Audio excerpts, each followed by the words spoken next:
Mark, I got a grade 3.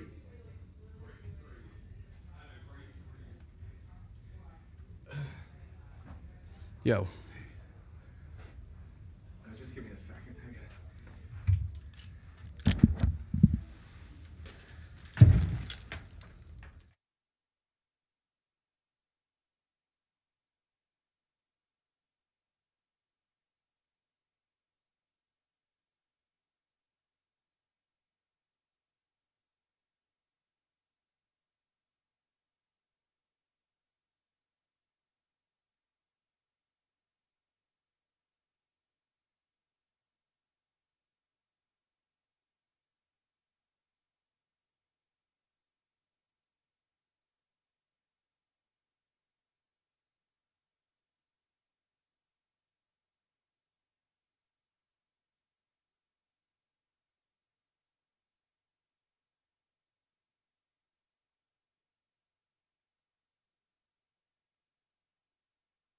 Is your child a natural-born entertainer? Now is their chance to join the most talented youth dance crew in the Mid-South, the Blue Bunch. The Blue Bunch entertains Grizz Nation with their energetic dance routines and even have the opportunity to collaborate on performances with leading artists in the entertainment industry. Kids ages 7 to 17 are invited to show off their skills and personality for their chance to join the next generation of NBA entertainers. Open auditions are Saturday, June 28th. Visit grizzlies.com/auditions now for more information. Creed. By overwhelming demand, the Summer of '99 tour returns. July 27th, FedEx Forum. With special guests 3 Doors Down. And Mammoth WVH. Tickets on sale now at livenation.com. Creed returns, the Summer of '99 tour. You've seen the Grizz line jamming on the court and rocking out on Beale Street, and this is your chance to join the best drum line in the NBA. Grizz line entertains Grizz Nation at home games and events in the Mid-South through their impressive techniques and energetic shows. If you have experience in drumming and marching and love entertaining, Grizz line is the perfect opportunity for you to combine percussion and performance. Open auditions are Saturday, August 9th at FedEx Forum. Sign up today by visiting grizzlies.com/auditions. 1, 2, 3.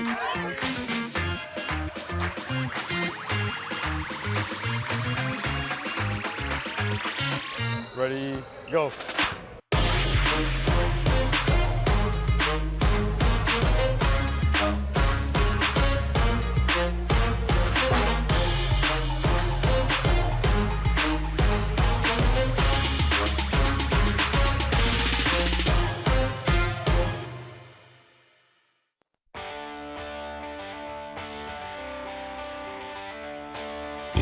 From the Built Ford Tough studio at FedEx Forum, it's the Gary Parrish Show, presented by Ortho South, on YouTube at Grind City Media and the official Grind City Media app.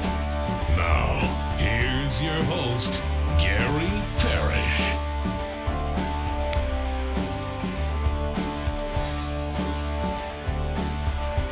All right.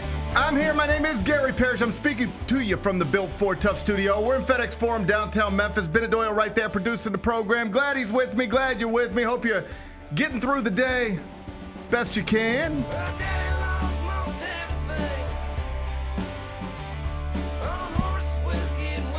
And I hope you didn't think college athletics was about to get less complicated with this new House settlement about to go into play, because there's new reporting that suggests, oh, buddy, we're just getting started. I'll walk you through it momentarily. We'll talk college athletics in a second. First, though, let me set today's schedule for you. When I finish this open, we're going to take a break, come back, do 5 more things you need to know, at which point we're going to discuss 5 previously undiscussed stories. Among them, Game 1 Western Conference Finals is set for tonight in Oklahoma City. Thunder Wolves, 7:30. We'll preview it in about 20 minutes. As expected, the Sixers are reportedly interested in packaging the 3rd pick of the 2025 NBA draft for a veteran that could perhaps help Joel Embiid, Paul George, Tyrese Maxey compete in the Eastern Conference. We'll talk about that. We'll do it a little later on in the show. My old pal Denzel Washington appeared to have a 10-6 change on the red carpet in France. We'll show it to you Get Bennett's thoughts in the next segment. NFL players will reportedly be allowed to participate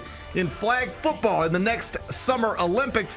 I'll ask Bennett why a little later on in the show, and Mets manager Carlos Mendoza said he gonna have to sit down and talk to Juan Soto after the man with the biggest contract in professional sports history was held to a single last night in Boston because he didn't hustle out of the box. He's not hustling. He's making $765 million guaranteed, but he ain't hustling. It's a problem. I'll tell you more about that situation during a segment we call 5 More Things You Need to Know. Then we'll eventually do GP's carryout, and we'll call it a day. So that's the rundown. We got a lot to get to. But I did want to start with college athletics. And the way I wanted to do this is just sort of talk you through what is a complicated situation that is going to have real impacts on the university that you care about, almost regardless of what university you care about, and use Bennett as an audience, a representative of the audience, so that as I'm talking you through this complicated situation, in as simple terms as I can muster, if I get to any place where you say, hold up, GP, you just skipped over something and it doesn't make any sense to me, I can back up and try to make it make sense to you, so that by the time we get to this first commercial break, this is what I'm trying to tell you. Okay. By the time we get to this first commercial break, you'll say, okay, I know a little bit more about where all this is headed than I knew at 9:59 a.m. Does that make sense to you? Yeah, so this is like the Wikipedia version of what's going on. It's going to be like the Cliff Notes. The Cliff Notes Wikipedia version. No one reads Cliff Notes anymore. Where would you even get them? When's the last time you saw Cliff Notes? Where would you even get Cliff Notes? Do any of my children know what Cliff Notes are? No, I vaguely remember like a little booklet. I vaguely remember a little booklet having once upon a time for something, but no, then Wikipedia was like the thing. Well, I think the internet replaced Cliff Notes. If I remember correctly what Cliff Notes were, not to get sidetracked, but if I remember correctly what Cliff Notes were, they were like summaries of bigger things. So like if you didn't have time to read Catcher in the Rye, you could get the Cliff Notes and be like, you should make time. I did have time. It's a classic. It's a classic. You should make time, and then you put it on a shelf because everybody will think you're cool if you read J.D. Salinger. Front and center, yeah. And front and center, because that's the most important thing, to look cool with a book in the year 2025. So if you didn't have but if you couldn't make time to read J.D. Salinger, you could get Cliff Notes and you could read like a, little pamphlet. And be like, okay, I got the gist of it. Break it down. I kind of know what happened here, right? I think the internet just replaced that. I think I can right now find the Cliff Notes version of literally anything just with a Google search. Yes. All right. Well, so this is the Wikipedia nothing version. lasts forever. No. Okay. Nothing good. lasts forever. Hit me with it. But if Cliff Notes did last forever, let's call this the Cliff Notes version of where college athletics seems to be headed. Okay. Now, you've probably heard, and correct me if I'm wrong, but you've probably heard of this house settlement. Have you heard the term house settlement? I have heard the term house settlement quite a bit recently, yes. So regardless of how much you know about what it is, why it's in place, when it's going to get approved, who's going to approve it, what state all of this is happening in, you've probably heard house settlement, even if you don't know the details. And you don't need to know all the details. It'll bore you to pieces. But the gist of it is that there is going to be a settlement approved by a judge in California soon. Could theoretically be any day, but I think it's safe to say most expect it to be, quote, soon. So soon that the effects of it are expected to go into place July 1st, 2025. And the main thing you need to know about this house settlement is that it's going to do 2 big things. It is going to create what amounts to revenue sharing in college athletics, but with a very specific and defined salary cap on how much universities are allowed to spend. And it is also going to create what amounts to a panel that will approve or void NIL deals, the ones that have dominated the conversation in recent years. What that means is roughly $20 million is going to be set aside by athletic departments, universities, to be spent on student athletes annually. This is not coming from FedEx. This is not coming from Nike. This is not coming from Bank of Bartlett. This is coming from, for our purposes, the University of Memphis or the University of Mississippi or Mississippi State University or the University of Tennessee or the University of Arkansas. All of these schools will more or less be allowed to pay roughly $20 million annually to student athletes. And it is very much pay for play. We want you to come to our university and play this sport or that sport. Here's how much money we are willing to offer you. On the NIL side of things, there will suddenly be, as I noted, a panel that will look at every deal that any university under this umbrella submits. And they will say this is okay or this is not okay. So before PJ Haggerty could actually have a legitimate approved contract with the University of Memphis or anybody else, this panel would look at the contract and they would say, yeah, this looks legitimate, or no, come on, this is not legitimate. We're not going to allow this one. And so there was an interesting bit of news that came out of ACC meetings last week. I believe we talked about it. But they had a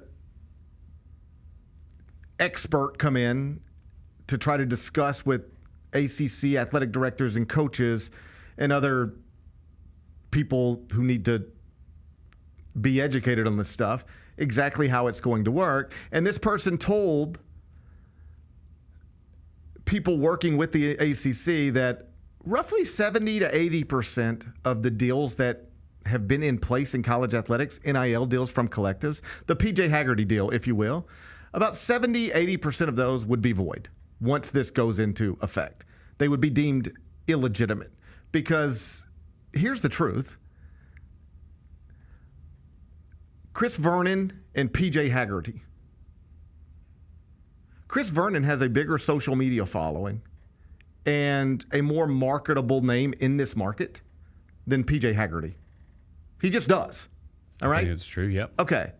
But would anybody give Chris Vernon $4 million, $3 million to just endorse things?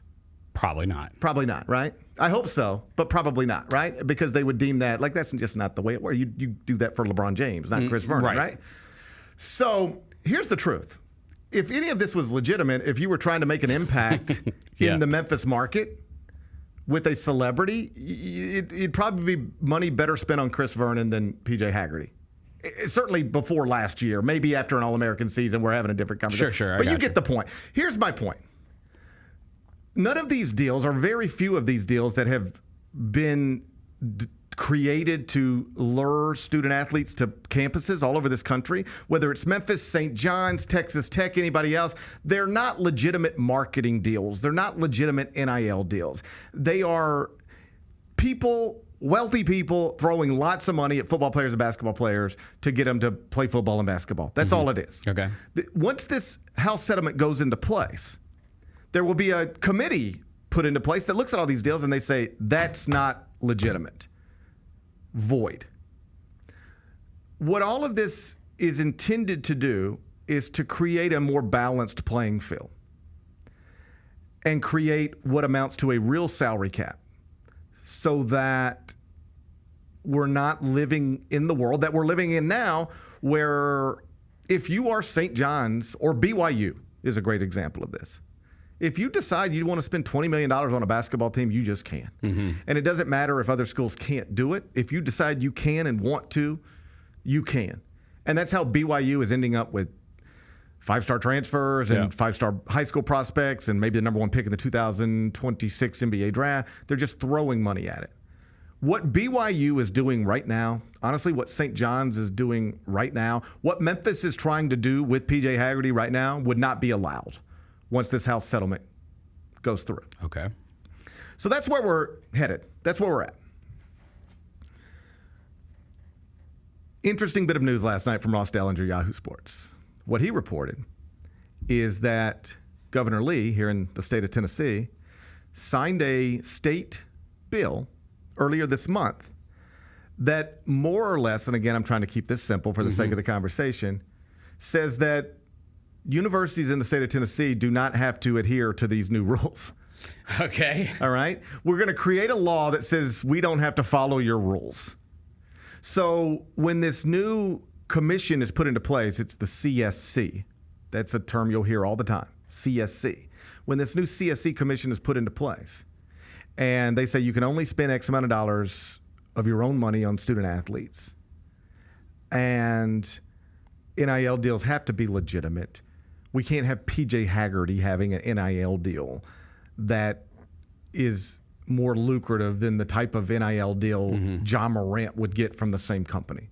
Because this really is what's happening.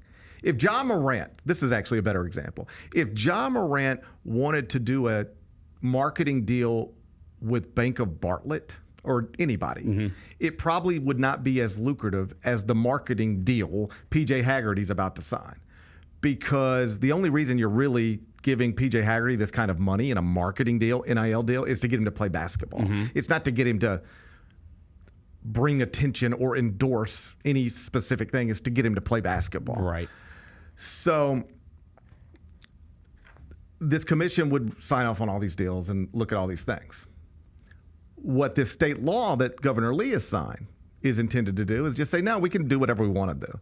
If Tennessee wants to give a quarterback $8 million from a collective, from two boosters over here, they're allowed to do that, regardless of what your rules say. And if Memphis wants to give a point guard $5 million to play basketball, Memphis is allowed to do that, regardless of what your rules say. Our law trumps your rules. Also last night, Ross Dellinger reports that now, to combat this type of thing, the four power conferences, SEC, Big Ten, ACC, Big 12, are circulating a document right now, basically forcing or trying to force all of its member institutions and perhaps other institutions like Memphis to sign it, that more or less says, you ready for this? Your state laws cannot trump our rules. So follow me here if you can. The NCAA and the CSC, this new version of everything, is creating rules. And then states are creating laws to trump the rules. And now universities, conferences, are trying to create new documents that basically say you can't challenge us in any way, and your state laws don't go into effect. And you'll never believe what legal analysts are saying about all this. It doesn't matter what they do. Everybody's getting sued. It does not matter what they're about to do. Everybody will get sued. You can go this way or this way, and the end game will be you're back in a court. So, this is exactly what we've been talking about for a long time. Unless you do it the right way, you're always going to run into legal issues. And before we can even approve this settlement that is supposed to bring real change to college athletics, we're already running into multiple legal issues. Like the same man, Ross Dellinger, who is reporting all of this stuff, is quoting multiple legal analysts saying, I don't even know if any of this is enforceable. I don't even know if any of this is legal. Keep in mind, the only reason we're here to begin with is because the previous rules were illegal. Every time they were challenged, or at least most times they were challenged, the judges sided with the plaintiff, athletes. not the defendant. With the college athlete, not the NCAA. So the only reason you ended up in this place is because you were creating rules that were illegal. And what legal analysts are now telling us is that this next set of, for lack of a better word, rules is also probably going to be deemed illegal, or at the very least be legally challenged. And here's where you're going to run into a real mess. And I can't wait for this one, because this is the crux of the whole thing that shows you the people in the room taking college athletics down this path don't have a proper grasp for reality when it comes to college athletics. Because here's what they're trying to do. I don't think they're going to be successful, but here's what they're trying to do. If everybody else would just get out of their way, including the governor of Tennessee, here's what they want to do. Create a world where only legitimate marketing deals are allowed for college athletes. So in reality, PJ Haggerty would not get $3 million in NIL because that's not legitimate. You know what he would get? $20,000 to show up at Gibson's Donuts or whatever. Gotcha. All right, that's really what his name, image, and likeness is probably worth. $20,000 here, $15,000 there, $5,000 to show up somewhere over here. That's probably what it's actually worth, if that. All right. So what they want to do is say, we'll allow you to take fair market value, but not this absurd amount of money that's just disguised as pay for play. And the real money college athletes will make, it's going to be over here from this revenue sharing, this roughly $20 million that we're going to allow the University of Tennessee to give to anybody it wants, the University of Memphis to give to anybody it wants.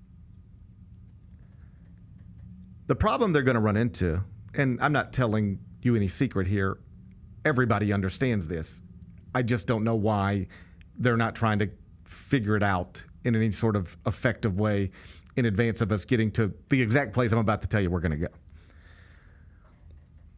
The problem with this $20 million number is that not all schools that are going to be expected to adhere to these rules have the same number of sports that they care about. So you've probably heard people talk about this before, but if not, this is where we're headed.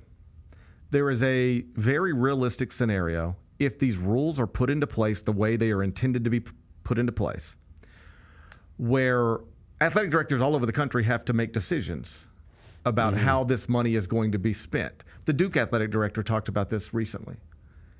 She said, I have had long conversations with my men's basketball coach, my women's basketball coach, and my football coach, because these are the three sports that matter most on most campuses.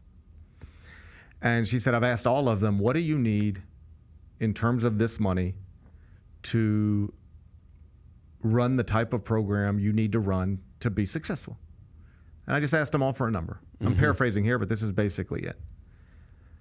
And she said, I got everybody's number, and if you add those numbers up, we don't have enough money for that. Yeah, I was going to say. You know what it's similar to? Oh, I bet like one program wanted the whole budget. Well, of course. Yeah. You know what it's very similar to? Yeah. The state of Tennessee gives Memphis hundreds of millions of dollars to spend on facilities and stadiums and arenas and whatever. Yep. And so you ask the Grizzlies, hey, what do you need? And they say, oh, well, this is what we need. And then you ask the University of Memphis, hey, what do you need for Simmons Bank? And they say, well, this is what we need. And then you ask 901 FC, hey, what do you need for a soccer stadium? And they say, well, this is what we need. Yeah. And then you ask the Redbirds, hey, what do you need for AutoZone Park? And they say, this is what we need. And then you add up all those numbers and you go, oh, God, this doesn't work. We don't have it yet. We don't have that much money. So you have to make hard decisions. So at places like Duke, they got to make hard decisions. Places like Alabama, they got to make hard decisions. Places like the University of Memphis, you got to make hard decisions. You either got to, I promise you, Ed Scott looks at Ryan Silverfield. He looks at Penny Hardaway. He says, what do you need and what do you need? They both tell him numbers, and he goes, oh, we don't have that. So now what do you do, right? So these decisions have to be made all over the country. I don't have to tell you, but in most SEC institutions, That's what I was just going to bring most Big Ten institutions, they care deeply about football. So I'm just going to make up some numbers here, but you'll get the point when I'm done. At a place like Alabama, you got roughly $20 million in this revenue sharing pool of money. Well, how much you got to spend on football? I don't know the number exactly, but it could be 9, it could be 11, it could be 13. Each school will figure this out. But the schools like Alabama and Clemson and Texas, and they're going to lean heavily in that direction. Ohio State, heavily in that direction. So for the sake of the conversation, let's say that at a place like Alabama, they say, okay, we got roughly $20 million. 10 of it's going to be set aside for football. Might be more. But let's, for the sake of this conversation, let's call it 10. 10 is going to be set aside for football. 6 is going to be set aside for men's basketball, and 4 is going to be set aside for everything else. Women's basketball, baseball, soccer, whatever, however you want to do it. These are just, those numbers won't be right. They won't be the same at each school, but for the sake of this conversation, let's just say that's the number. $10 million for football, $6 million for men's basketball, $4 million for everything else. That's what Alabama decides to do. Clemson says we'll do 11 for football, 5 for basketball, and 4 for everything else. Ohio State says we're doing 13 for football, 4 for basketball, men's basketball, and 3 for everything else. You do it however you want, but you got to chop up this pie, all right? But what are they doing at St. John's? They ain't got to spend 10 on football. It's all basketball. It can be if they want it to be. So here's the scenario. If everybody plays by the rules as they're intended to be put into place, here's a scenario that happens later this year. John Calipari is at Arkansas, and he's in a recruiting battle in the transfer portal for the best point guard in America. And his main competition is St. John's. And John's got a pot of money, but the pot's much smaller than the St. John's pot of money. And you ready for this? In theory, smaller than Villanova's pot, smaller than Creighton's pot, smaller than any school that cares about basketball that doesn't have to spend this type of money on football, Marquette. All right? So what this new system is putting into place is a situation where if you play by the rules, as the rules are intended, John Calipari will have to tell a transfer, the number 1 transfer in America, this is all we got to give you to come play at Arkansas. While Rick Pitino is saying we can double that legally. These are the rules that are going to be put into place. Now, let me ask you a question. You've been following college athletics for a long time. Do you think there's any scenario where an SEC school or a Big Ten school or a Big 12 school is going to be in a recruiting competition with a Big East school? Or are you ready for this? Maybe even an A10 school, because Dayton might have more money to spend on basketball players than Kentucky, than Florida. Do you really think there's a scenario where Bruce Pearl and John Calipari and Nate Oates and Todd Golden and Sean Miller are sitting around talking to each other in Destin at the spring meetings, and they're like, yeah, I was involved with that one transfer, but I only had $750,000 to give, and Marquette had $2 million, and can't break the rules, so I guess wish him luck in Milwaukee. You really think this is happening? No. Do you know what they're going to do? First, they'll try to get the rules changed or ignored, which is exactly what Governor Lee is trying to do in the state of Tennessee. Create your rules, and we'll create a law. We're going to keep doing the way we're doing it, yeah. Right. First off, it'll just get into a legal. First off, like the lawyers are going to make millions and millions of dollars, and we'll let judges decide all this stuff. But we'll be back in courtrooms over and over again. But if they can't actually change the rules, or create laws to void the rules, or trump the rules, do you know what they'll do? I'll give you a hint. It's the thing they were doing for decades until they were allowed to just throw money around legally however they wanted. Do you know what they're going to do? Cheat. Under the table deals. Yes. Yep. Yes. We are headed right back where we were. This settlement will be approved soon, go into place July 1st, and just like that, we are back to lawsuits and cheating. Lawsuits and cheating. Somebody like PJ Haggerty is going to sign an NIL deal because some school's going to try to push it. Some obviously illegitimate NIL deal. The ones that are being signed all over the country right now. Once this goes into place, some school's going to try to push one through. And Deloitte's going to come in and say, no, that's not legitimate. You're not giving some power forward nobody in America's ever heard of $1.5 million in NIL. That's not legitimate. No starter for the Memphis Grizzlies would get that, or at least some starters for the Memphis Grizzlies would get that type of deal. You're not going to give it to a power forward nobody's ever heard of. It's not a legitimate NIL deal. And you know what's going to happen? Lawsuit. Who are you to tell me how much money I can take from somebody trying to give it to me? Because maybe Bank of Bartlett wouldn't give Santi Aldama $1.5 million to be on a Bank of Bartlett billboard because they don't think it's worth it. But if they wanted to, they could. So why can't Memphis give that same amount of money, Bank of Bartlett give that same amount of money to Curtis Givens if it wants to? Who are you to say that's not allowed? Is that even legal? because what the courts have ruled over and over again is that the zero amount was illegal. That's why we ended up here, because we kept telling student athletes, you can't take nothing. And finally, enough of them just said, yeah, we can. And then the lawsuits became overwhelming, and then this place said, do whatever you want. So I know you're not a lawyer, neither am I, but I would love a lawyer to weigh on this at some point, and some of them already have, and said, yeah, that's a good question. If zero, because zero's a cap. They say no, that's a number. Zero is a number. You can't take anything. That's a cap. That's illegal. We've already been through that. Why is $20 million not illegal? It's also a cap. If St. John says we want to spend 40, who are you to say they can't?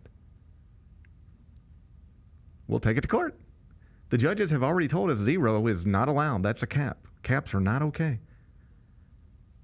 Well, then the new number, it's a bigger number. It's a big number. It's still a cap. So you can void this Curtis Givens NIL deal if you want to, because it's not a legitimate NIL deal. But we're going to take you to court. And that'll get caught up forever. Yep. And if ultimately the judges, for the first time in a while, side with the entity that is college athletics, well, then we'll just take that money, slide it under the desk, and get it to Curtis Givens the same way we would have done 15 years ago. What are we doing? What are we doing? You're not fixing anything. You're changing things, but creating, I would argue, more problems. Yeah, I agree. Like, it sounds good in theory because the ultimate goal is to create more parity, but it, like everything you just broke down, it's like it's not going to work that way. I'm not telling you how it's supposed to go. I'm telling you how it's going to go. Yep. I'm telling you what's going to happen. I could lay out the way it's intended to play out, but that's not real life. I'm telling you how it's going to go.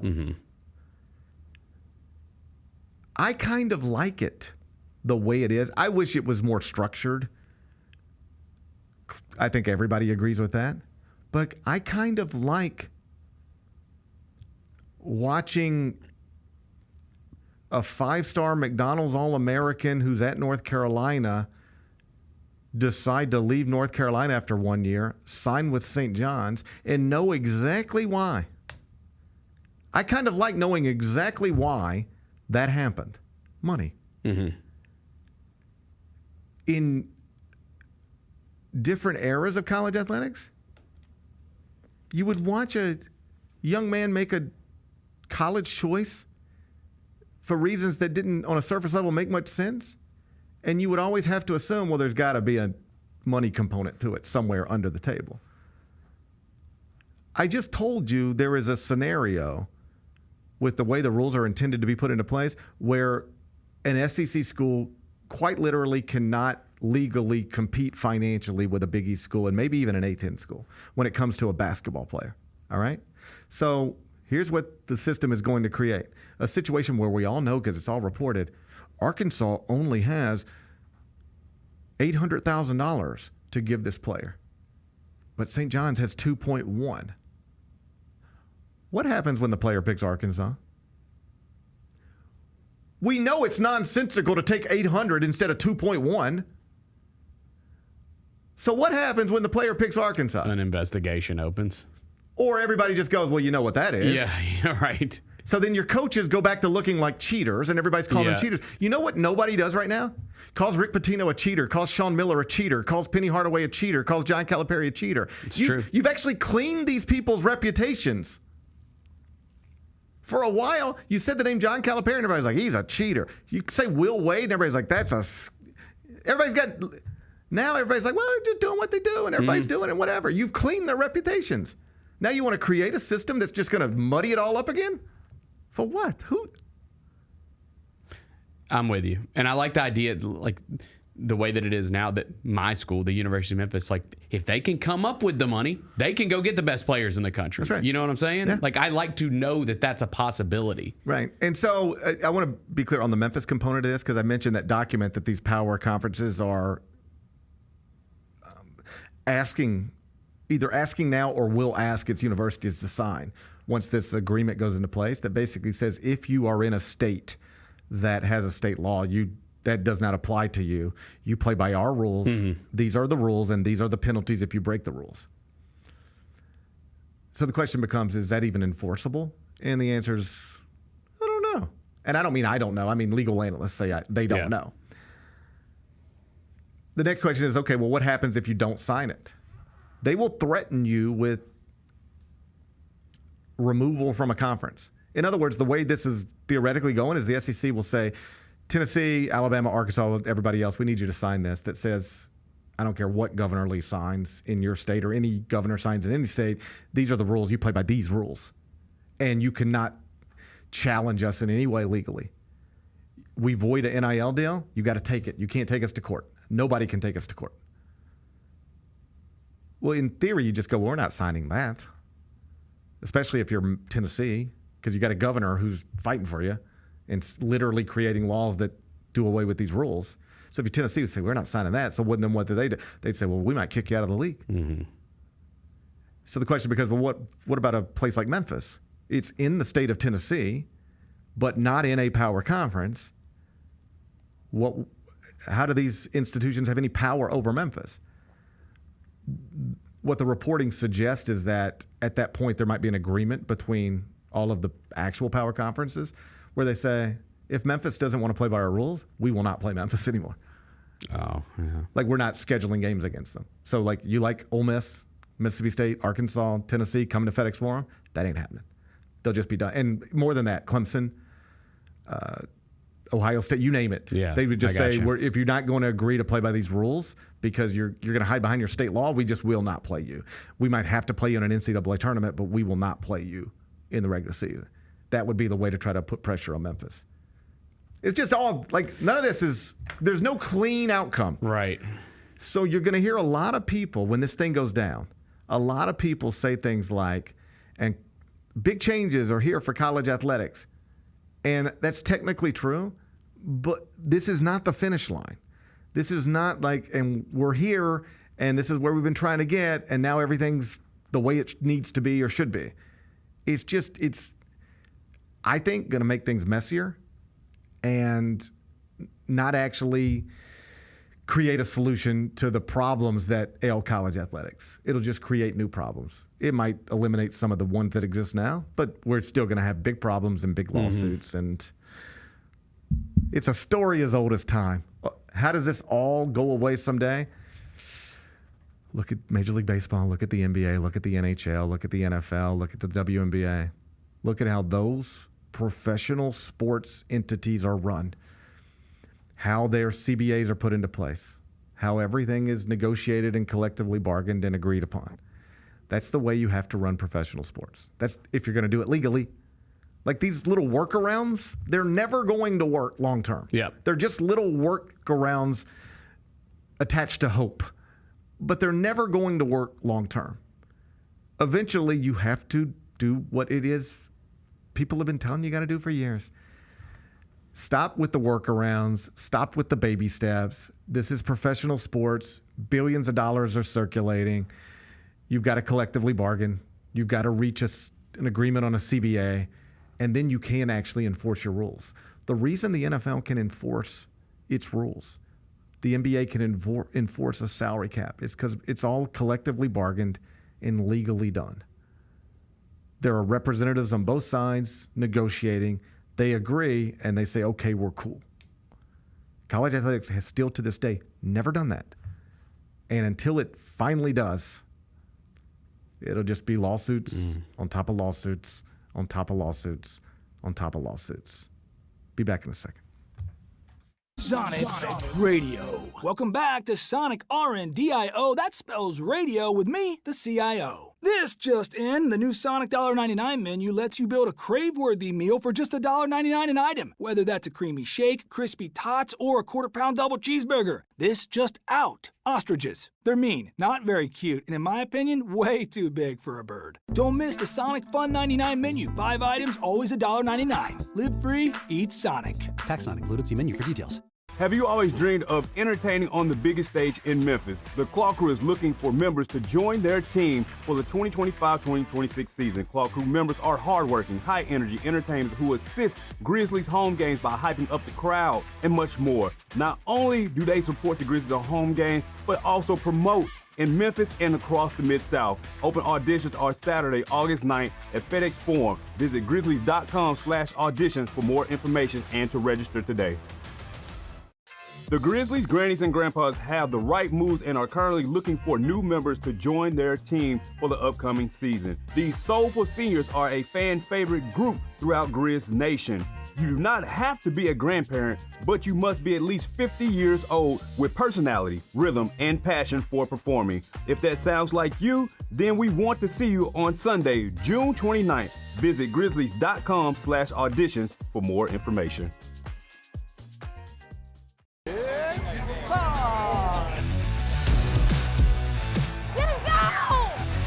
Bain drives. Oh yeah, oh yeah. Close. He hits and the Grizzlies have the lead. Yeah! Jarrett with a knockaway. Good defense. Durant attacking, spinning, hanging, and hitting. Let's go, show! Let's go!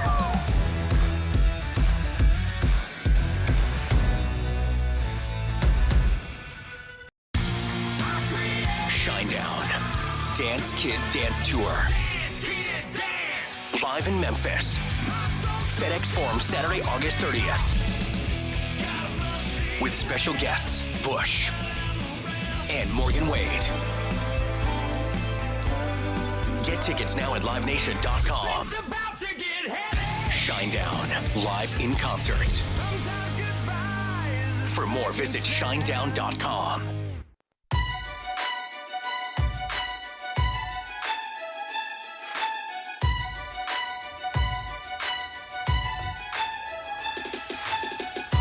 Orthopedic injuries can be unpredictable, unforeseen, and unscheduled, and boy, I know that's true. Ortho South, they understand this better than anyone. Since your injuries don't make appointments, you don't need to either.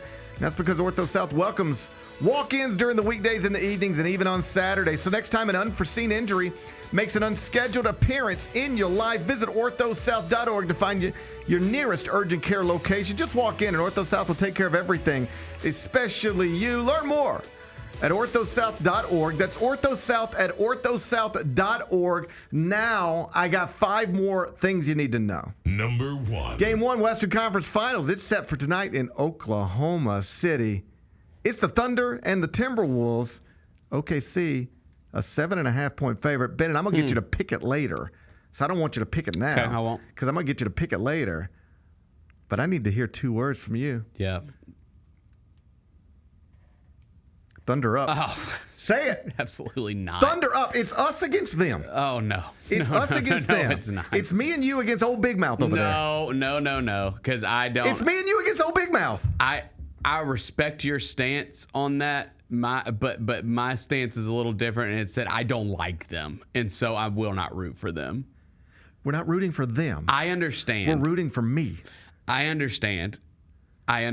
Root for me. Here's the thing, though, I get Minnesota does have veterans. I need you to root for me. Minnesota does have veterans. I mean, Mike Conley's one of the longest tenured players in the league. Mike Conley's my age. Yeah, so that they are the veteran laden team in this series. The last thing we need is to let old Big Mouth watch the Thunder go down 0-1 to a Mike Conley-led team. That dude's my age. Yeah, then just wait till tomorrow. Yeah, and then he's going to come in here tomorrow? It could get ugly in here. It could get ugly in here tomorrow. Realize? Yeah, it could get ugly. You realize there is a scenario where a point guard my age goes into the Paycom Center tonight, makes like 5 threes. The Timberwolves go up 1-0, and then old Big Mouth comes in here tomorrow talking about battle scars. Is that what you want to do? I love Mike Conley. I love Mike Conley too. I love Mike Conley. But think about how invested I am in this. I have reached a point where I'm actively rooting against Mike Conley, whom I love. This feels like y'all's fight, not my fight. This feels like y'all's. Fight with me. I can't. I cannot root for that Does team. Vernon send you murder videos? No, I just can't root. Who sends you murder videos that I know you enjoy? It's hard to root for the Timberwolves, I know too. you enjoy a good murder video. I got one to send you. I got one to send you that's like insane that I'm going to send you after the show. I seen a buddy knock another dude out with an AK yesterday. Oh God! Pop, pop, pop. I got a wild one about someone who was spying on their neighbors, and it didn't end well. Yeah, I'll show you off air. Yeah, I got wild last night in it. I mean, I need a playoff game bad because last night I did too. I needed a playoff game. I was bored. I got bored. Why does our mind go there? I watched. Our mind immediately goes to death videos. I'm not exaggerating. If there is not NBA playoffs on, we're watching someone die on the internet. I watched like 20 murders last night. I was probably close. I was very close to sending them to you, but I didn't know if you were like, I didn't know what was going on with you. It's fine. My family knows who I am. Okay, good. Yeah, it doesn't matter. I mean, this dude he was in an apartment complex, broad daylight. People don't give an F anymore. And then I saw another fella, and he was talking crazy to a fella, and he was like, "Come on, let's go, let's do it." And they were doing that thing for a few seconds, and then they finally like, "All right, let's do it." And the guy who wanted to fight, he was getting the better of the fight, which makes sense. I understand now why he wanted to fight. He looked pretty good at it. Problem with fighting these days, you don't know if it's just going to stay a fight. That right. And this one didn't stay a fight very long. Someone had pulled out a gun. It was like pop, the guy losing pulled out a gun. Pop. And then the guy who was losing the fight, he just went boom, boom. Yeah. Boom, boom. That's tough. And it was lights out, baby, night, night. It's tough. That's why I'm not trying to fight nobody anymore. No, I get it. Well, I think this will be a good fight, this series. I think it'll be a good fight. Fight with me. Fight on my side. It's us against them. It's us against them. What side? You want to be on the right side of history or not? Do you want to be on the right side of history? I'm giving you an opportunity. I like veteran-laden teams. I'm giving you an opportunity to be on the right side of history. I like veteran-laden teams. We could sit in here. We could sit in here tomorrow, aligned, a strong alliance against old Big Mouth. And when he comes in here and starts talking about battle scars, we'll just laugh at him. Ha, ha, ha, battle scars. It could be fun. It could be fun. That would be fun. That does sound like a good time. But I need you to pick a side. Dude, Pick a side. You pick a side or I'll pick one for you. That's what Dot said. I'm rooting for the Timberwolves. If you can't pick a side, I'll pick one for you. That's what Dot said. I'm rooting for the Timberwolves. I'm rooting for the Timberwolves. I can't root for the Thunder. I don't like them. I don't enjoy them. I don't like them. It's a small market franchise we should aspire to be. What do you think about that? Minnesota plays in the Target Center. I like the Target Center. You know how cool that is? I do know how cool that is. I mean, like that is really cool. I do like the Target Center. Yeah. I like Target. I love Target. So that's another. I think, are we supposed to, I can't remember. Are we allowed to like Target? Something happened at Target. I can't remember. Oh, no, they're good. Are they good? Yeah, they're fine. Okay, I like Target. They always correct their mistakes. Yeah. Amazing baskets. A great basket. Just a great basket. A great aesthetic. Like, just when I go in there, I feel all warm and fuzzy inside. You go to some places, like, I ain't trying to pit no, one against the other, but I'm just telling you the truth. You pop into a Walmart, you don't know what kind of basket you're getting. That basket might be clanky. The wheel might get stuck. There might be gum in the wheel. And if you get that one wheel that's got gum on it, it won't turn or like roll. And it makes noise the whole time. Everyone's looking at you. You just, the likelihood of you running into that problem with the Target basket, very low. It never happens, actually. I don't want to say never, but very low. Like 0.01%. It's close to that. It's close to that. I like a Target. I like a Target basket. Mm-hmm. I do too.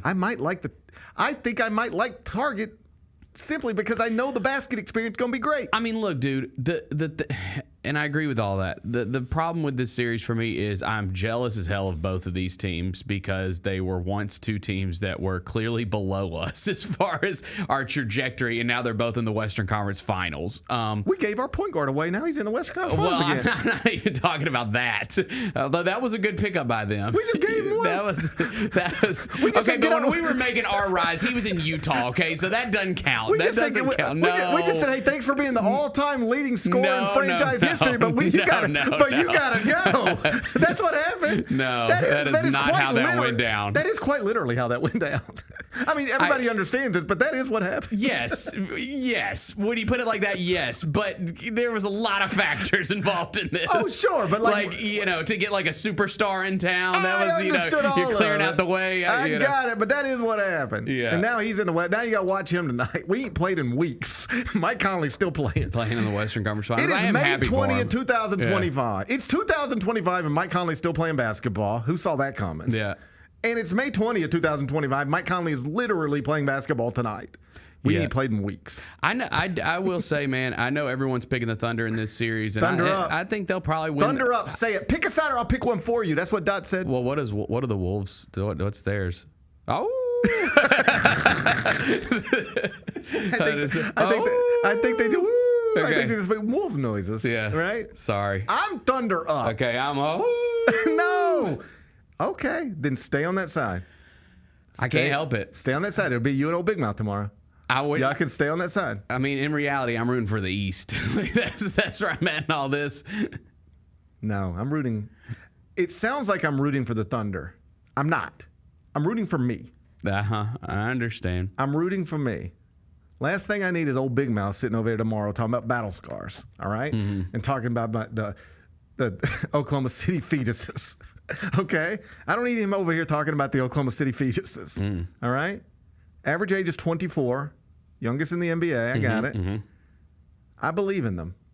I believe in the Thunder. I believe in me. I'm rooting for us. Thunder up. Okay. Thunder up. All right, good luck. I don't need luck. Number 2. I got Alex Caruso. I don't need luck. Who's kind of a veteran, by the way. Just like the argument, like they did go get Alex Caruso and Isaiah Hartenstein in the offseason. He's a little bit younger, I guess, but like Caruso's been in the league like 10 years. You've made your choice. Oh. You've made your choice. All right? All right. You've made your choice. Okay. You will now have to live with it. I gave you an opportunity to be on the right side of history, but you wanted to be on the right side of old Big Mouth. So that ain't going to get you in the Masters updates, just so you know. Sorry, that's fine. I'll be okay. If your big plan is to somehow It's get not. involved in the Masters updates, this is not going to do it for you. It's definitely not. Okay? It's definitely not. I don't think I'd be invited anyways, but it's definitely not. You've picked your side. Yeah. You made your choice. Yeah. I guess buying a man a pocket watch doesn't go as far as it used to. It does. I brought you a gift today. You threw it on the ground. I didn't know. Yeah, thanks a lot, man. Yeah, that's why I picked the Timberwolves. Oh, I can't bend down. I don't know if you know. It's okay. I have a It's great. okay. I have a grate 3 hamstring strain. It hurts to lean down. Yeah, I did hear. I heard you and CJ talking about it yesterday. Yeah, did you get an ortho?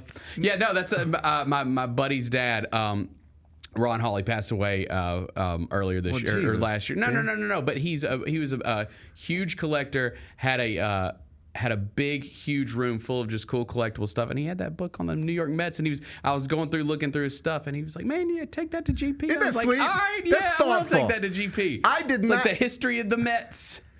You know what? That was rude of me. I did walk in.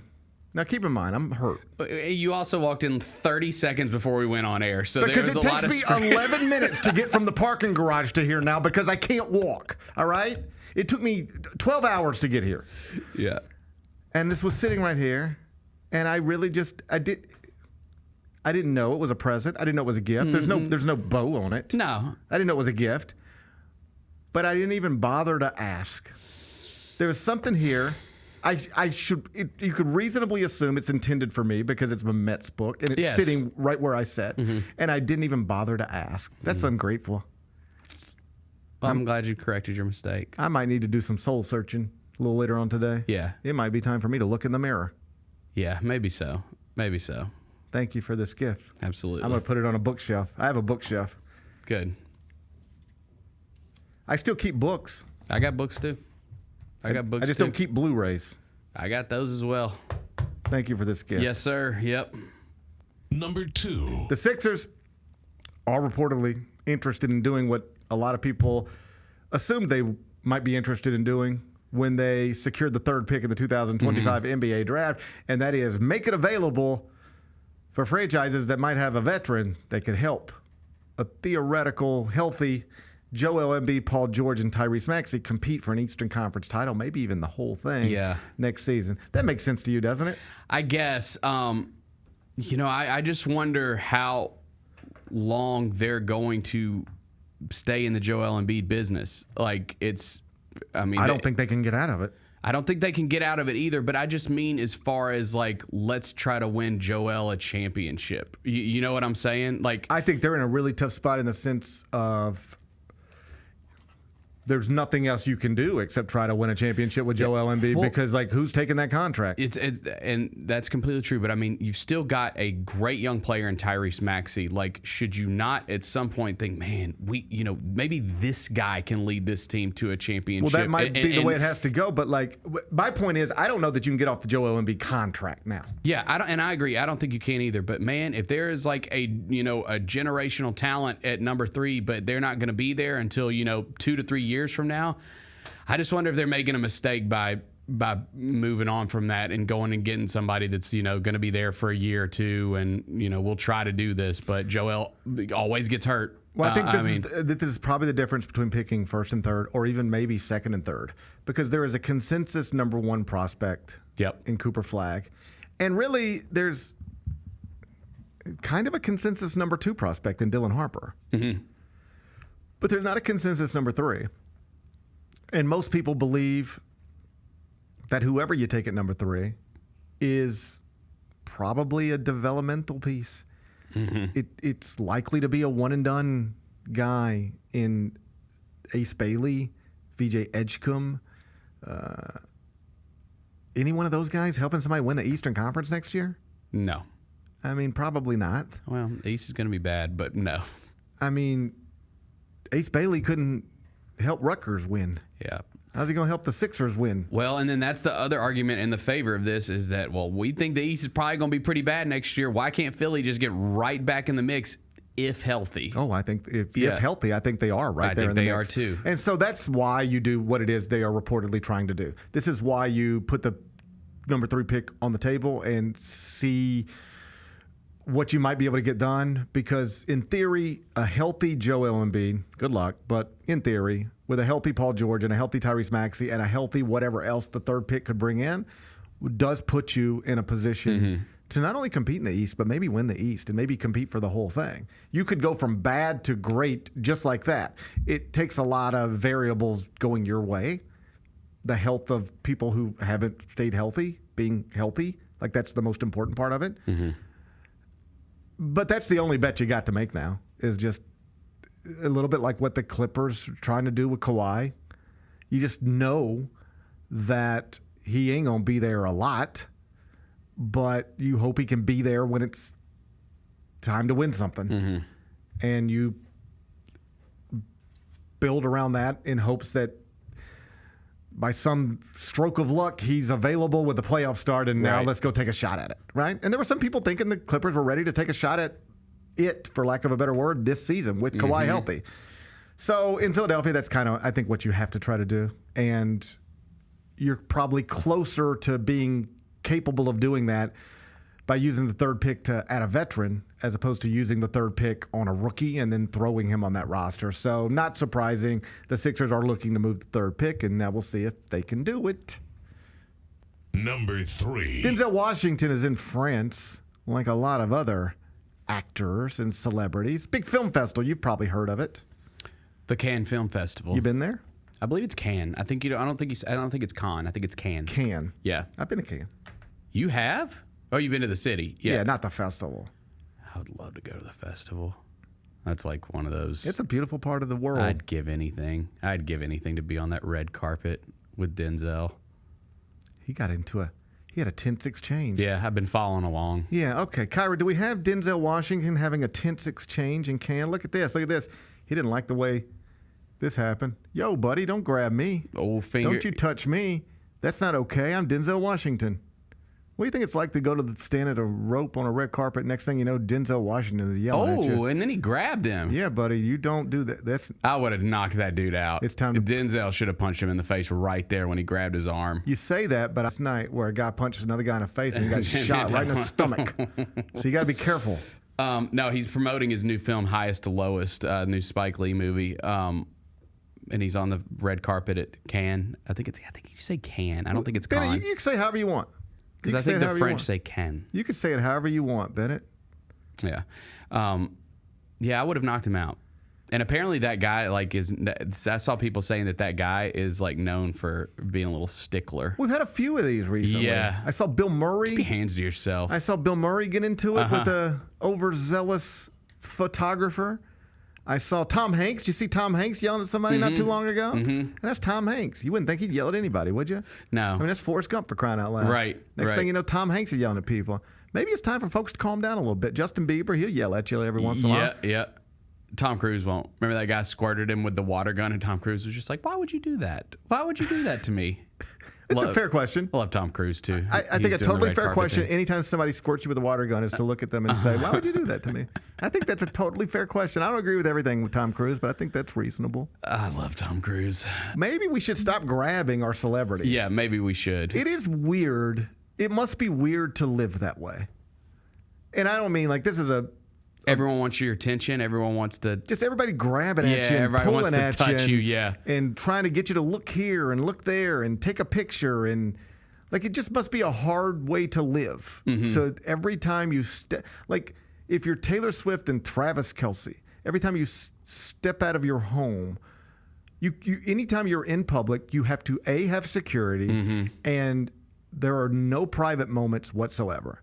You cannot even sit in a restaurant and have a conversation because somebody will be pointing a camera at you, and then some lip reader will break down the whole thing, and everything you said at the dinner table is capable of becoming public consumption. Imagine sitting with your wife at an 8-year-old soccer game or whatever and going, we can't really talk about anything right now because somebody's probably watching us and videoing us, and these lips will get read. And even if I'm just talking to you about, so how's so-and-so doing?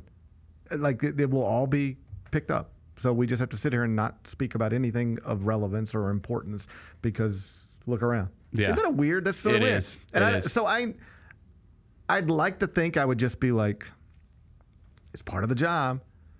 And it is part of the job. It's part of the life. It's what you sign up for in America when you are this level of celebrity. Mm-hmm. I think I would like to think that I would be, hey, this is just the way it's got to be. Right. But you'd snap. Yes. You'd snap at some point. Yes. You'd get agitated. You'd get agitated at some point. Yeah, I agree. It is pretty cool. But I think he should have punched that guy in the face. I will say. It is cool that Denzel's Glee movie. I saw him on Broadway, and it was disappointing. Okay. It's funny because I remember you talking about that. You saw the show. What was the Shakespeare? It was him and Jake Gyllenhaal, right? Mm-hmm. Othello. Was it Othello? It was Othello, yeah. You're not the version. How would they not? Of course. Right. I mean, it'll look like if you have somebody from Ireland who's trying to guard Tyreek Hill. I mean, this is stupid. Right. Everything about it is just dumb to me. Everything about it. Now that we're talking through it, the idea that Tyreek Hill will stand up there and have a gold medal placed on him because flag football because he outran a dude from Switzerland. Yeah, seems stupid to me. Right. Yeah. And then for my whole life, if somebody won a gold medal, it was like, that's an amazing thing. That's an Olympic gold medalist. And now it'll just be like some middle of the pack NFL player winning a gold medal because he was great at grabbing flags off of a dude from London. I mean, what are we even doing? Yeah, I'm not so sure about this now. Now that it's been put like this, I'm not so sure. I was having pride when I sent you this story. I was like, let's go. Here's my rule on this, and I'd be willing to make exceptions to the rule, but I think this is my basic stance. If I tell you that this person won an Olympic gold medal for doing this, will you be impressed by it? And if the answer is no, if you'll roll your eyes at it, then we shouldn't be doing it. All right? That's it, period. Okay. So, hey, the number 3 receiver for the Bears just won a gold medal for the United States in flag football. Does that impress you?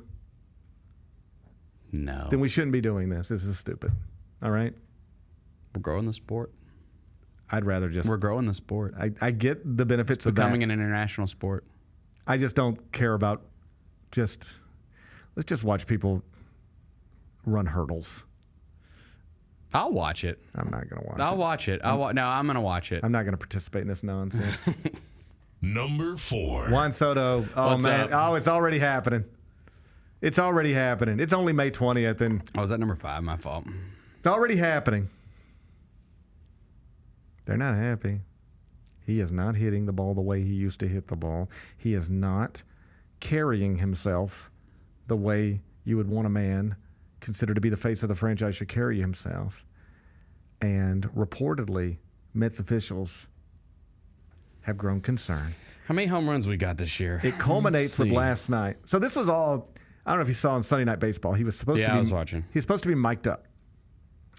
And, which is great for Major League Baseball, great for ESPN. This is the man who signed a $765 million contract, the biggest contract in professional sports history. He is among the faces, biggest names in the sport. You'd love to have him mic'd up on ESPN, getting people to know his personality. He backed out at the last minute, reportedly, because he's tired of answering questions about Aaron Judge and the Yankees. And so the Mets are like, yo, man, is it just like you're the face of the franchise? You got to be doing things like this. And it culminates with last night. I don't know if you saw what happened last night, but they're at Fenway. They're in Boston. Mm-hmm. Kyra show what Juan Soto thought was a home run, but turned out to be nothing more than a single because he did not hustle out of the box. What did I say the point was? Soto flies one deep to left, back toward the wall, and it's off the fence. And Soto will have to stop at first base. Oh, that's a no-no. Oh, that's a no-no. Soto barely got to first. He's running on the first pitch, and he steals the base. Obviously, there have been managers in Atlanta that's happened with Ronald Acuna. Like, they took him out of the game. Like, you're going to pimp what you think's a home run, it goes off the wall, you get held at first. Mm-hmm. You come out of the game. This is 7-year-old baseball stuff. You run hard, right? Yep. Like, if my son doesn't run hard out of the box, regardless of where the ball is hit, his coach will yell at him. All right? Not in a mean or violent way, but just like, come on, run, we got to run. Yep. It is among the first things you're taught. You hustle out of the box. And so when you don't hustle out of the box and you get caught like that, particularly in New York, it becomes a big issue. Like on the back pages this morning, it's like Juan Slow-Mo instead of Juan Soto. Yeah. Here's the truth. 99 out of 100 times when somebody like Juan Soto, for lack of a better word, pimps a home run, it's fine. You want to know why? Because it's a home run. Yep. Not the only times, but the rare times where it becomes a problem is if wind is playing a role, you just can't properly account for the wind. Yeah. It's no different than in golf. You've got 130 end, and you don't know whether to hit your 130 club or your 150 club or your 120 club because of wind. So you can't properly judge it, and you won't know till the ball's off your club face and in the air. Wind in baseball can also. You hit a ball, you know what it feels like. That should be gone, but it got caught up in some wind, and now it's not gone. You'll see that happen every once in a while. And then with unusual stadium dimensions, like the Green Monster. And so he can do exactly that. 99. He can do that 100 times, and 99 out of 100, it'll be fine. The problem becomes, and this is why you run out of the box, it's not because it makes any real tangible difference in any sort of meaningful way. You know why you do it? Because if you don't and you get caught, it becomes a big deal. And people, stupidly or not, start going, we pay this guy $765 million and he can't even run to first base. Why do you run to first base? So nobody can say you didn't. That's right. It's as simple as that. Yeah. It's not actually a big baseball thing. You teach it to little kids because that is the way you want. But in the big leagues, I mean, you'll see outfielders catch balls all the time the way you would not teach an 8-year-old to catch a ball. You'll see infielders. Everything with 8-year-olds is like, get in front of the ball. Ellie DeCruz gets in front of nothing. He just grabs everything. Yep. All right? It's not a big deal. Those guys are so good, they can do things their own way. So you teach it a certain way, but then they get away from it because they're just so good. Like, they're just so talented. So it's not actually that important to run to first as hard as you can every time there's contact at that level. These guys know. The reason you do it in 8-year-old baseball, too, is because the second baseman might just miss the ball. In the big leagues, that's not really happening. Routine ground balls are called routine ground balls for a reason. Off the bat, these guys know 99% of the time whether it's a home run or not. Off the bat, immediately. It's not that important in the grand scheme of things to hustle every time, but the reason you do it is because if you get caught not doing it once, it becomes sticks with you. It's a big story. It sticks with you. Yeah. It becomes part of your reputation now. Now, Juan Soto tonight, in pregame, I'll turn on the game. They're in Boston again tonight. I'll turn it on, and this will be what Gary Cohen and Keith Hernandez and Ron Darling are talking about. And Juan Soto back in the lineup tonight after they'll show exactly what Kyra just showed us, and they'll be talking about it. That will be the A block of the pregame show tonight. Why do you hustle out of the box? So that it's not the A block of the pregame show the next night.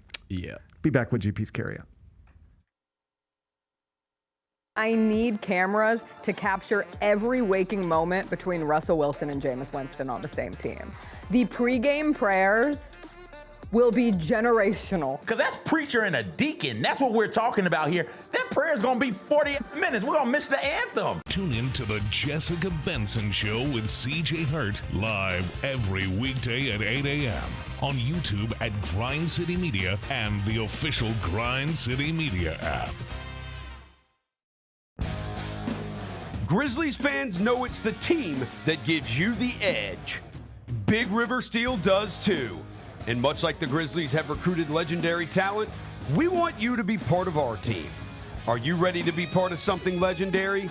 Then visit www.bigriversteel.com.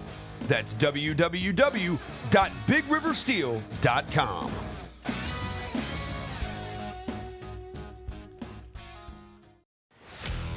Let's face it, there's a lot of trash talk in basketball, but the great teams let their performance do the talking. Like Ford F-150 with Pro Power on board, a class-exclusive industry-first feature that turns your truck into a mobile generator and leaves the competition speechless. Ford F-150, official truck of the Grizzlies. Greatness starts here at your Mid-South Ford dealer. Class is full-size pickups under 8,500 pounds, GVWR.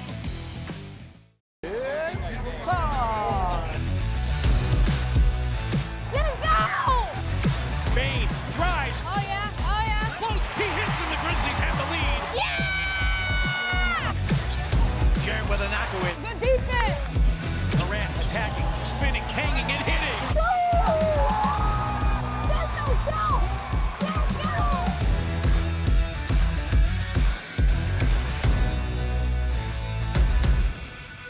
Kroger shoppers and Grizz fans, one exclusive last-minute discounted ticket deals texted straight to you during the Grizzlies 2024-2025 season. Sign up with the new Kroger Buzzer Beater deal. Fans can sign up by texting Grizz to 636-479 or visit your local Kroger store in the Delta Division and scan the QR code. By signing up, you agree to receive recurring automated promotional and personalized marketing text messages from the Memphis Grizzlies. Consent is not a condition of any purchase. Message frequency varies. Message and data rates may apply.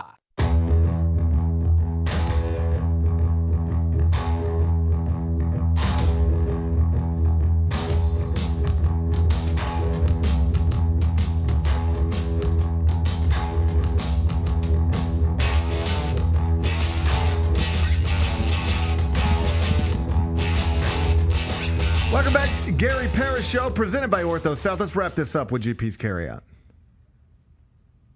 It's time for GP's Carryout. One final segment filled with stuff to take with you. It's not everything you need to know, but it's most of it. What did we learn today? A whole bunch of stuff, but I should point out that I think we had some technical difficulties. I think we're back. During 5 more things. We're here. We lost internet for a minute, I gather. We're always losing internet between 10 and 12, aren't we? It does. Not always. That's an overstatement. It does seem like the internet issues tend to pop up around this time. Not always. Just sometimes. Yeah, I got you. But we're fine now. It's good to be back. Good to be back. Yep. Hey, I got a story. Can I tell you a story? I love stories. No. I don't want to waste your time with it. Why?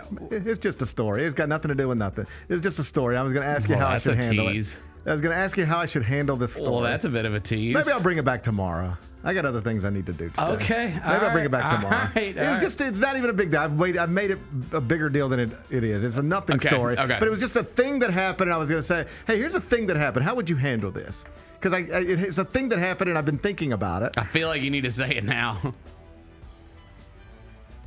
Okay, here's what happened. This better be good. Last night, I'm sitting home. Yeah. I genuinely have a hamstring injury of some sort. I am going to Ortho South. Been there. I got tied up yesterday, and I honestly didn't have time to get there, but I'm going to go. Mm-hmm. I'm going to go today. They're good at that. This is what they do. They worked out my hamstring injury. I can't wait. Mm-hmm. Okay. How long before you were back to doing okay? Well, my hamstring was hurting because I have a sciatic nerve issue. So it wasn't necessarily a hamstring injury as much as my hamstring hurt because of its connection to my back. I got you. Yeah, you know what I'm saying. I'm actually concerned. They worked it all out, though. Because I was just doing Google searches last night, which is the worst thing you can do. Mm-hmm. But it was like, I was trying to figure out the difference between a hamstring strain and a hamstring tear. Mm-hmm. And they said a strain's going to be a dull pain, and a tear will be an intense pain. Yeah. Mine was intense. Yeah. Okay. So I don't know what to expect. I just know I'm hurting. Anyway, it's about 8:00 last night, and I'm sitting in a chair pretty far away from my front door. Mm-hmm. And knocks on the door. Who is knocking on my door at 8:00 at night? All right. My wife and my little guy are in the bedroom watching a movie. Okay. My other guy's like, killing people on Fortnite or whatever. Mm-hmm. Nobody is answering this door other than me.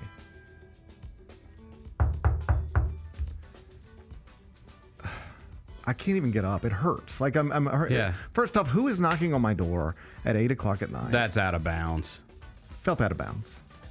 Unless it's an emergency of some sort or whatever. Or it's one of the kids' friends or the neighbors, you need some sugar. I might need an emergency at 8 p.m. Okay, good. I feel better already. So nobody's answering. Nobody else can even hear the person knocking on the door, it feels like. And I am sitting there, and I'm not exaggerating, it hurts to get up. Yeah. Much less move. The person's not going away. Okay. They just going, so I feel like I gotta get up. So it hurts. I get up, I limp over. And I open, and it's a young fella. And he's got his little shirt on, pest control shirt on. And he says, hey, how you doing tonight? And I was like, I'm okay. But what's up? Can I ask, do you have a pest control service? Hell no. Okay, I feel better. You're making me feel better.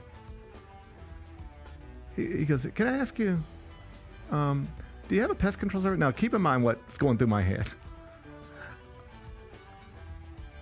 I can't move. I've got the Mets and Red Sox on. Monday Night Raw. Mm-hmm. Some other baseball game over here. I'm set up perfectly. Mm-hmm.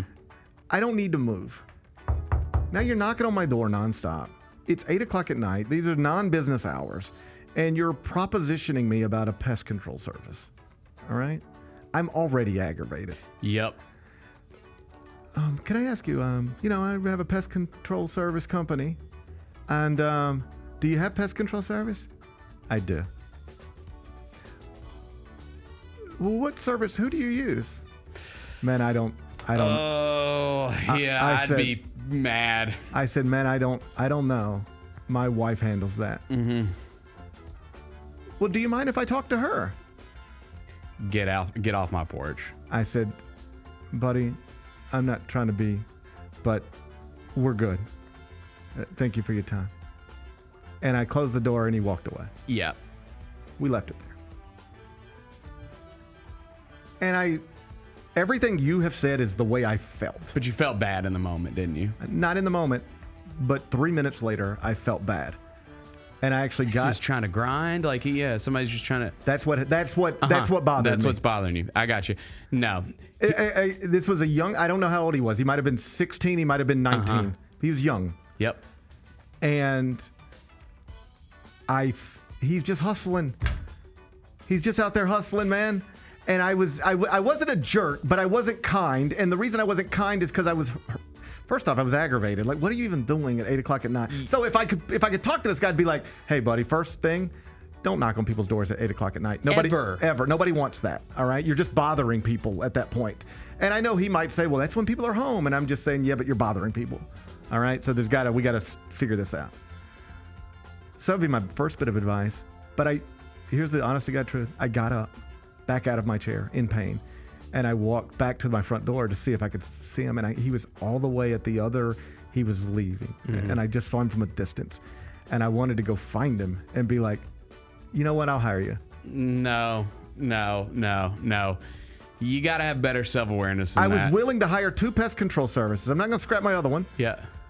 But I went from being aggravated by this young man to going, you know what? He's a young guy just out there hustling, and I shit on that a little bit, and maybe I could have like that. That's what I would want my son to do. I want my son out there hustling, trying to make his life better. Me too. And I could have been better in that moment, and I didn't like that I wasn't, and I wanted to hire him. So here's what I'm saying: if anybody knows who I'm talking about, send him back to my house. I don't like 3. Preferably before the Mets game starts. No, that's the thing though, dude, is it's 2025. Like, we live in a world now, it's not a good idea to knock on people's doors after dark. It's just not. Like people are on edge. It's not a good time. I wasn't startled like I'm concerned. No, and there's I a get home that. invasion. I was just aggravated, really. I was just like, man, why are you making me get up? I'm hurt. I'm comfortable, and I got to get up. And it was one thing if you say, now I'm getting mad again. It's one thing if you say, hey, do you need pest control service? And I say, no, we're good. And you say, okay, have a nice night. They'll do that with mulch every once in a while. Somebody just be driving around my neighborhood with a big trailer of mulch, and they'll be, you need some mulch? Yeah. No, we got it. We're good. Okay, take care. This guy just wanted to play 50 questions with me. So what service do you use? I don't know. Well, my wife handles that. Can I talk to your wife? No, because she's gonna be madder than I am. Yeah. All right. She'd watching a movie. All right. You're bothering everybody. So that was all real.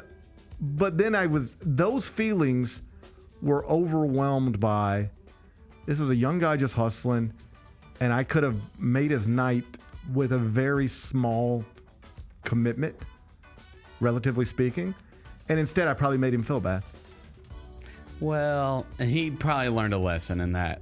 You shouldn't be knocking on people's doors at 8 p.m. at night. I want to hire him. It needs to be an emergency. When the sun goes down, it needs to be an emergency if you're knocking on a door. That's where I stand. I agree with it. Yep.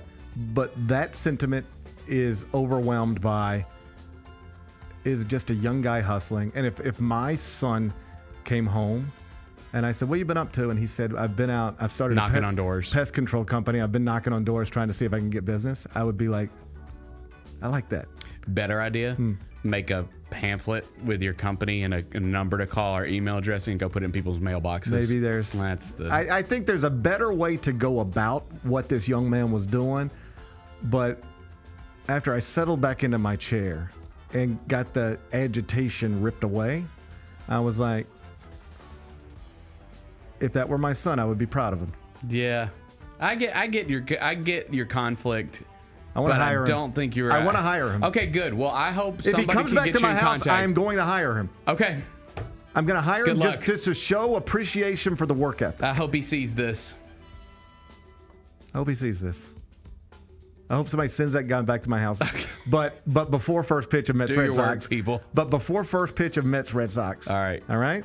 Good. All right. It's We solved that. today's biggest game. Before we get your pick, do you know how big of a deal this is tonight? Where are we at? Your updated record is 225, 204, and 4. Okay. You are negative 0.8 units. A win tonight puts you positive on the positive side of things for the first time in quite literally years. Okay. All right? Okay. This is a big night. Timberwolves Thunder, Paycom Center. OKC. Thunder 7.5 point favorite. Totals 217.5. Thunder up. Pick a side. Thunder up. Pick your side. Oh, he's doing the howl. He's howling like a Timberwolf. What do you think the difference is between a wolf and a Timberwolf? What is a Timberwolf? I never knew what a Timberwolf was before this franchise. I knew what this franchise was. Is that even a thing? They made that up. They made that up. A Timberwolf is an eastern wolf. I know what a dire wolf is. It's just an eastern wolf, and we decided to call it a timber wolf. I don't like it. I don't like that Can't just be either. making up wolves.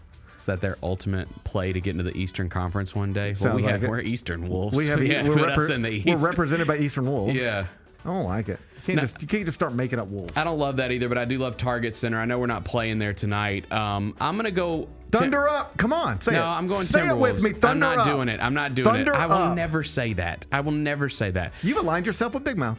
I've aligned myself with the right side of history, okay? You're going to be on the wrong side of history. I don't want the Thunder to win. I don't want them to win the championship. Sorry, sue me. I don't. You could lay on your deathbed someday and say, I was on the right side of history when I predicted Oklahoma City would win a NBA title, sans battle scars. And what I'm saying to you is I don't care as much about being right as I do about them not winning the title. Oh. That's where I stand. No, I only care about being right. Yeah, I get it. I only care about being right. Yeah. I don't. Trust me, I know. I don't care anything about the Thunder. And in fact, in a different world, I'm rooting for Mike Conley. Mm-hmm. What are we talking about? Well, okay, so as far as tonight's game. Let me tell you who I love more than I love Mike Conley. My opinions. I have real love for Mike Conley. I don't think Mike would appreciate that. I have real love for Mike Conley. Yeah.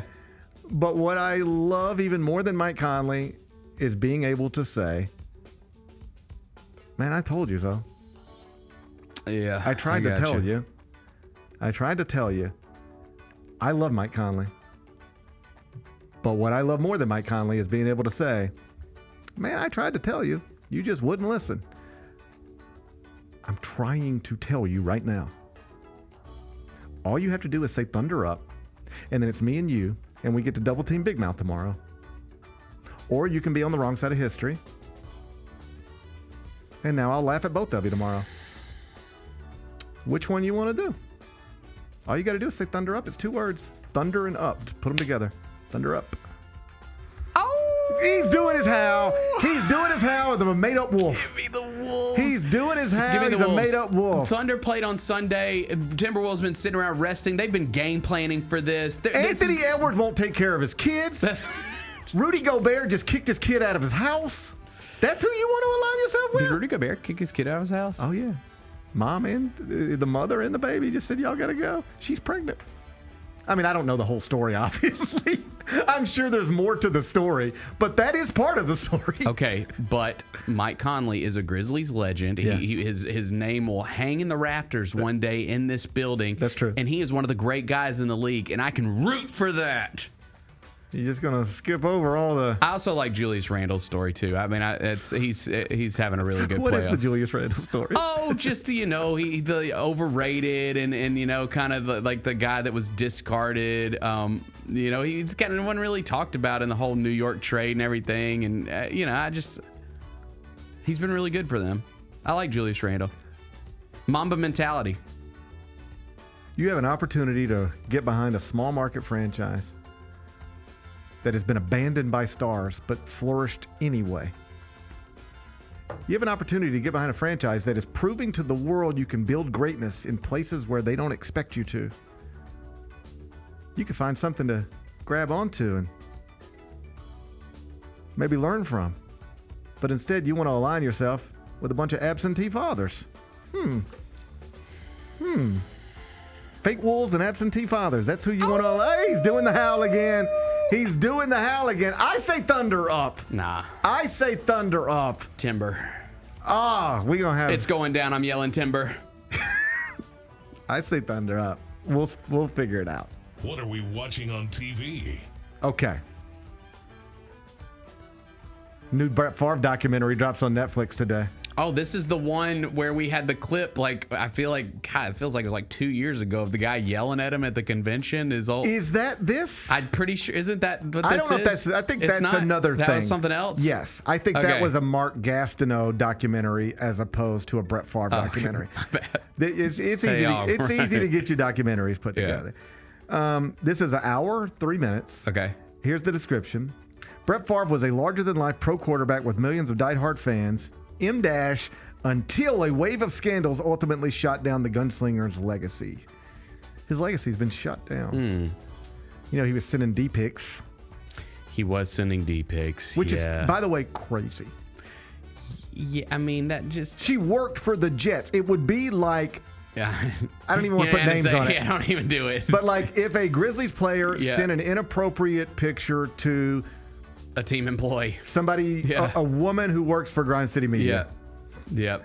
No, that's... like that would be like that's what he was doing. That's crazy. Yeah, that was crazy, Brett. That was what are you not doing? a good idea. And you I mean, I don't mean to get, not a very impressive D-pic. If we're being honest. Yeah. There is no scenario where I would send that D-pic. I'd take a picture. I'd get a different D. 0% chance. I'd get a different D. 0% chance. There's no way I'm sending you a picture of a unimpressive D. Is this on Netflix? Yeah. It's hard for me to get into the sports If I ever, documentaries. I don't think in fact, I was going to say I don't think. I'm going to go stronger than that. I know I have never sent a D-pic to anybody. Same. Except for Vernon. But those are just funny. Of course. Those are just funny. Of course. I know I've never, but if I were to ever do it, I would use an impressive one. Yeah. Yeah. I'd find a good one and use that. There's no scenario I'd be sending. I wonder what gets into a man's head when you can send an unimpressive D-pic unsolicited. Yeah. What was Brett Favre even thinking about? I don't know. That's the saddest D-pic I've ever seen. That was pretty sad, Brett. That was pretty sad. As far as this documentary goes, it's hard for me to get into the sports documentaries. I haven't gotten into them like everybody else on Netflix. Then he stole from poor people. Yeah. Brett Favre did. He sent unsolicited D-pics to team employees and then decided to steal millions of dollars from poor people in Mississippi. Should I watch it? I'm watching the Osama bin Laden one right now. It's great. It's really good. It's really good. I had last night. I don't know what... Last night I'm watching the Osama bin Laden documentary on Netflix while watching murder videos on my phone. Like, that's not That's a lot healthy. going on. That's not healthy. There's a lot going on. That is not the right way to live. There's a lot going on. Yeah. The Osama bin Laden documentary is great. It's really We good. talked about that yesterday. Oh, y'all did? Yeah, it's good. But it's great. You know what I got caught up on last night? The Last of Us. We watched. We got 2 more until we're caught up. I've heard it got better because the last episode. Sunday's episode was great. Was it? Okay, because the one that we just watched wasn't that good, and I was like, man, am I not liking this show anymore? But I'm hearing people are saying that it's getting really good. So we're about to catch up probably tonight. Sunday night's episode is a all-timer. Yeah. Okay. Great. Right on. Great episode. We will watch. Possible unpopular opinion. You tell me. Okay. You're the television aficionado. You tell me. Uh-oh. The Last of Us is great and greater than Game of Thrones. I mean... Game of Thrones is held up as the HBO Sunday night show. Yeah. I mean, obviously, Sopranos. I got it. But like of like recent years, Game of Thrones is the standard. I submit The Last of Us is better than Game of Thrones. Okay. Argue with me. I dare you. Thunder up. Game of Thrones. Thunder up. Okay. Game of Thrones is definitely more epic in scale than The Last of Us, I think. I think you could say that. The last season of Game of Thrones was left a lot to be desired. Everyone can agree on that. There was a couple good episodes, but they did not stick the landing. So I think that your argument could hold, because I like The Last of Us too. I think it's really good. But we got to see. They said they're probably going to go 4 seasons on it, all right? They're probably going to go 4 seasons on The Last of Us. We're in season 2 right now. My understanding is they're about to run out of video game stuff. Yeah. Yeah, and so whatever however it ends, it appears they're gonna end it in 4 seasons. If they stick the landing, I might buy into your argument. I'll tell you through a season plus 6 episodes, which is where we're at right now, I believe. We've got 1 season in the books and then 6 episodes of season 2. I think that's where we're at. Mm-hmm. Through 1 season plus 6 episodes, it is better than Game of Thrones. Man, I don't know if I'm ready to go there. Thunder up. I really like Game of Thrones. Thunder I read up. the books, you know. I know you read the books. I don't play the video game. I don't know anything about the video game. So I have not known where. Apparently Sunday night's episode was pretty committed to the video game. Mm-hmm. Like people who play the video game and like live and die with this stuff really appreciated the way they did Sunday night's episode. Okay. And what I'm trying to say is, even for somebody who knows nothing about the video game, which is me, it was just a really powerful hour of television. Okay. It was great. I'm excited to watch it. I'm excited to watch it. It was great. You will not be disappointed. All right. I hope I haven't made it too big. Like, yeah, you ruined it. There was a previous episode this season that a lot of people held up as like, that's a perfect episode of television. Mm-hmm. It was really good. Okay, that one. Yeah. And I think you could say the same thing about this one. Okay. So if it was episode whatever that one was. So there's only been 6 episodes this season, and I think 2 of them are like outstanding episodes of television. The Last of Us is great.